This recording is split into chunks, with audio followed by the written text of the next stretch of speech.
যে জাকাতের টাকাটা আমরা দেই, আমরা যে খাইয়ে শেষ করতে পারবো এমন না, কিন্তু কিন্তু আমরা জাকাত দেই না। আল্লাহ তাআলা বলতেছেন, ইয়ামহাকুল্লাহুর রিবা ওয়া ইউরবিস সাদাকাত। বান্দা, আমি আল্লাহ বলছি তোমাদেরকে জাকাত দেওয়ার জন্য। কেউ যদি জাকাত দেয়, স্বাভাবিক দৃষ্টিতে দেখা যায় যে জাকাত দিলে সম্পদ কমে যায়। আল্লাহ বলতেছে না, ইয়ামহাকুল্লাহুর রিবা ওয়া ইউরবিস সাদাকাত। আমি আল্লাহ সুদি কারবারকে ধ্বংস করে দেই, কিন্তু জাকাত দিলে, দান সদকা করলে ওই দান সদকাকে, জাকাতকে 1000 গুণ বাড়ায় দেয়। সুবহানাল্লাহ। এই ঘোষণা কার? আল্লাহ। কিন্তু বাহ্যিক ভাবে আমরা বুঝি না, মনে হয় যে 40 লাখ টাকা থেকে 1 লাখ টাকা জাকাত দিয়ে দিতে হইতেছে, 40,000 টাকা থেকে 1000 টাকা জাকাত দিয়ে দিতেছি, কমে যেতেছে গা। আল্লাহ বলতেছেন না, কমে না। শোনো, যদি জাকাত দাও, যদি দান সদকা করো, মা নাকাসাত সাদকাতুন মিন মালি, সদকা করার কারণে, জাকাত দেওয়ার কারণে মাল থেকে আল্লাহ কোনো কিছু কমায় না। সুবহানাল্লাহ।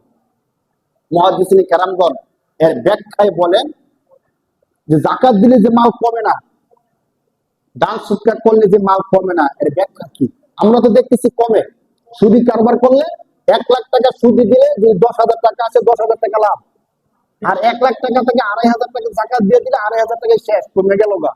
কিন্তু মুহাদ্দিসিন কেরামগণ বলেন, শোনো, যারা জাকাত দেয়, আল্লাহ পাক রব্বুল আলামিন একে তো তাদের সম্পদে, তাদের ব্যবসা বাণিজ্যের মধ্যে বরকত দেন, সাথে সাথে যত টাকার জাকাত দেয় এর বহুগুণ হিসাবে হয়তো তার এবছর কোনো রোগ হইতো, অথবা কোনো বিপদ বালা মুসিবত হইতো, যে বিপদে তার 10,000 টাকা শেষ হয়ে যেত, আল্লাহ তাআলা ওই বিপদ থেকে তাকে বাঁচায় দেন। সুবহানাল্লাহ। কারণ বিপদ বালা মুসিবত, রোগ, এগুলো দিতে পারেন কে? আবার এগুলো থেকে বাঁচাইতে পারেন কে?